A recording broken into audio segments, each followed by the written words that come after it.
Bonjour, Nathalie Sahuc. Je vous retrouve pour le podcast Com et Projet. Com et Projet, le podcast pour vous aider à communiquer simplement sur les projets qui vous tiennent à cœur. Aujourd'hui, je voudrais vous parler de ces idées fausses qui sont très fréquentes quand il est question de communication. Je ne sais pas pourquoi, mais c'est un thème finalement qui fait pas mal réagir et fantasmer. Enfin, fantasmer, je sais pas, mais en tout cas, il y a énormément de fausses idées qui circulent sur la communication. Et moi, je voudrais vous parler aujourd'hui de 3 de ces fausses idées qui sont assez résistantes. La première de ces idées, c'est ça va coûter cher. La com, c'est hyper cher. Je sais pas pourquoi, mais dès qu'on parle de communication, les mecs, ils voient les grosses agences type Séguéla des années 80 pour ceux qui étaient vivants, avec des énormes budgets annuels de ces grands comptes qui nourrissent tous les rayons de vos grandes surfaces.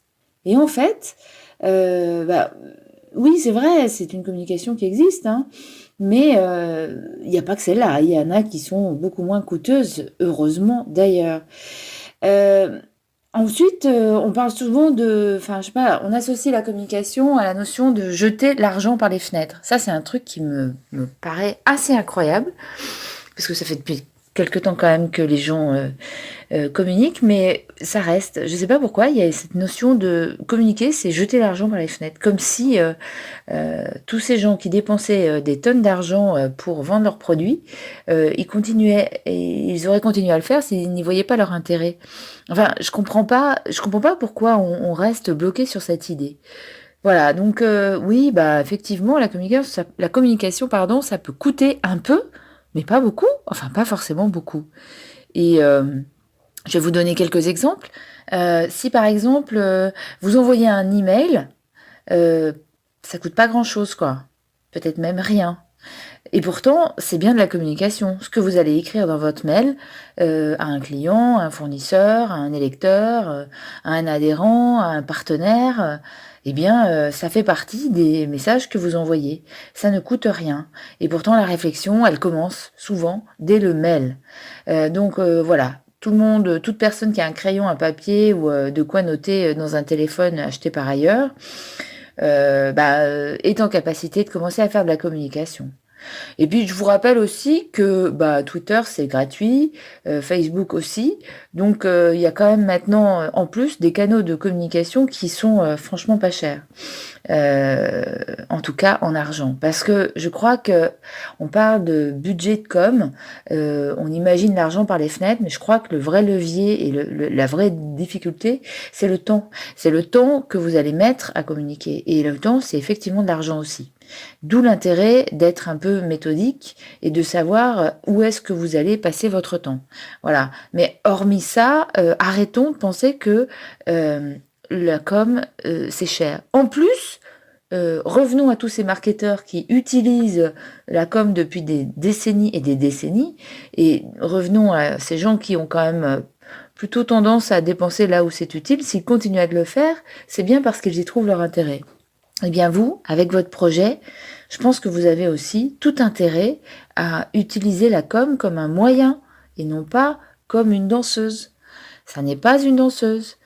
C'est-à-dire que la communication pour vous, ça va être un moyen d'avoir plus d'adhérents, plus de clients, plus d'électeurs, d'avoir des salariés plus satisfaits, plus motivés, plus fidélisés. Vous voyez, en fait, c'est quelque chose qui ressemble à un petit investissement raisonnable, parce qu'encore une fois, aucun argent par les fenêtres et c'est pas la peine de sortir le bas de laine de la grand-mère. Et puis surtout, l'idée, c'est de dépenser de l'argent qui va vous être utile. Donc non à cette idée que la com c'est trop cher ou la com c'est cher par définition. C'est franchement énervant et c'est pas justifié. La deuxième phrase que j'entends assez souvent, c'est ah mais la com, ah non mais ça c'est pas pour moi. Alors ça je sais pas, j'ai pas compris. La com c'est pas pour moi, je sais pas ce que ça veut dire. Et pourtant je l'entends et je l'entends régulièrement. Comment ça, c'est pas pour moi, enfin, ça veut dire quoi? C'est pas mérité? Je vaux pas le coup de communiquer? De quoi a-t-on peur? De quoi avez-vous peur quand vous dites: «La com, c'est pas pour moi»? Il y a, je pense, un petit niveau de gêne, la peur de s'exprimer en public, la peur de se mettre en avant, la peur, d'être, identifié par les autres. Parce que forcément, il y a une dimension personnelle dans la communication. Et ça fait peur. Je ne sais pas pourquoi on a l'impression que c'est pas bien. C'est notre bonne vieille culture judéo-chrétienne qui nous fait dire que, bah non, ne parlons pas de soi, restons humbles, modestes, et cetera, et cetera. Alors, entre l'humilité et la modestie, ça mériterait un podcast, un débat, voilà, qui mériterait une longue discussion. C'est pas l'objet aujourd'hui. Mais moi, je vais vous dire 2 choses pour tous ceux qui pensent que la communication, décidément, c'est pas pour eux. La première chose, c'est de dire que l'objectif de la communication, c'est pas vous, c'est le projet, c'est votre envie, c'est ce que vous portez. D'accord? Donc c'est vrai, il va y avoir une petite partie de communication sur vous-même. Ça fait partie de parce que vous faites partie du projet. Voilà, c'est vous qui le portez, donc forcément vous êtes dans le système. Mais c'est pas vous qui êtes l'objet de la com, c'est le projet et tout ce que vous allez décider de faire connaître, de faire savoir, de faire partager, de faire aimer. Vous le faites dans l'intérêt du projet, pas dans votre propre intérêt. Donc, bien sûr, vous avez envie que ce projet réussisse, et la communication, c'est un moyen, parmi d'autres, pour le réussir. Et c'est comme ça qu'il faut voir les choses. Donc, comme en plus, il n'y a pas de petite ou de grande com, la com, c'est pour tout le monde. Et de toute façon, on est des êtres vivants et des êtres humains, et on a besoin d'être liés aux autres. Donc, par définition, la com est notre sujet. Et puis, 3e idée fausse, il y en a d'autres, hein, mais il y en a une 3e idée fausse que je voulais évoquer aujourd'hui, c'est on verra plus tard. C'est pas le moment. La com, c'est pas le moment. On verra plus tard. Et ça, on l'entend. Et je pense en particulier aux DIRCOM, qui sont toujours rappelés en dernière minute, une fois que tout est ficelé, pour dire maintenant vous nous faites la com. Maintenant, vous allez nous en faire la com. On a tout réfléchi, c'est à vous d'agir. Mais ça, c'est une erreur, mais fondamentale. Et là, je voudrais créer une ligue de tous les DIRCOM quand on râle de devoir récupérer l'histoire, la réflexion, la stratégie, avec à peu près tout ce qu'on leur donne, et puis de se débrouiller, et puis essayer de faire quelque chose. Alors, moi, je voudrais quand même m'arrêter un tout petit peu, parce que là, c'est vraiment tellement bête de se priver de la com au début de la réflexion, tellement dommage, c'est un sacré gaspillage, quoi. Donc, je voudrais vous faire réfléchir. Mettons que vous soyez président d'une association, vous avez monté tout un projet, et à un moment dire, bah oui, mais il va falloir en parler de ce projet. Bon, eh bien, à ce moment-là, vous allez dire quoi dans votre com? Vous allez dire, on a fait un projet, on est là, ah ah ah. Voilà, c'est très intéressant. Tout est fait, et on va en parler après. Alors que finalement, vous auriez pu utiliser la communication pour faire envie, faire partager, réunir plus de gens pour réussir un projet encore plus grand. Parce que c'est ça la communication de projet. C'est pas la communication qui vient après coup, c'est pas le service après-vente. La communication de projet, elle doit être réfléchie, pas forcément coûteuse, elle est pour vous, et elle est dès le départ de la réflexion.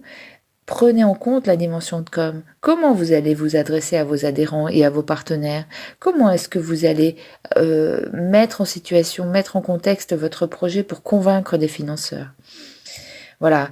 Donc la communication, c'est pas la dernière roue de la charrette, c'est pas le non, plus tard, on verra, c'est pas le moment, c'est le moment tout le temps. Il faut pas que ce soit l'idée centrale et unique, mais il faut que ce soit une idée, une préoccupation tout au long du projet, parce que c'est un moyen de mieux le réussir. Je reprends la comparaison avec l'élu. Imaginez un élu qui voudrait communiquer une fois qu'il est élu et installé. Alors il communiquerait pour dire j'ai ma cocarde, je suis là, je vais faire un discours. Très intéressant. Vous voyez bien, l'élu, il aura compris, lui. Il va vouloir communiquer avant, il va vouloir dire ce qu'il veut, comment il voit les choses, et il va vouloir convaincre pour gagner des électeurs. La communication, c'est jamais trop tard, mais c'est beaucoup, beaucoup trop tard. La communication, c'est pas forcément trop tard, mais c'est toujours mieux quand c'est très tôt. Donc, réfléchissez à quelle communication avant d'arriver à la fin de votre projet. Troisième exemple entreprise, qui pourrait dire par exemple, c'est pas le moment, on communiquera, après, on est en train de développer, notre, projet d'innovation par exemple.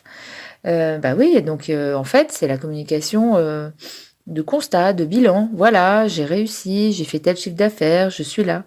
Mais c'est pas de cette communication dont on parle, ça c'est une communication corporate classique. Moi, je vous parle de la communication de projet et celle-là, l'idée, c'est qu'elle puisse activer, elle puisse convaincre les salariés, les partenaires, pour que justement ce projet soit plus grand, plus gros, pardon.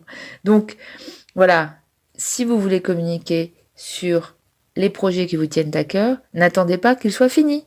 C'est vraiment une erreur de débutant. Il faut communiquer dès le départ, progressivement et en rythme, selon la dynamique de votre projet et pour l'accompagner le mieux possible. Voilà, c'est fini pour cette fois et je vous dis à très bientôt. Au revoir. Come straight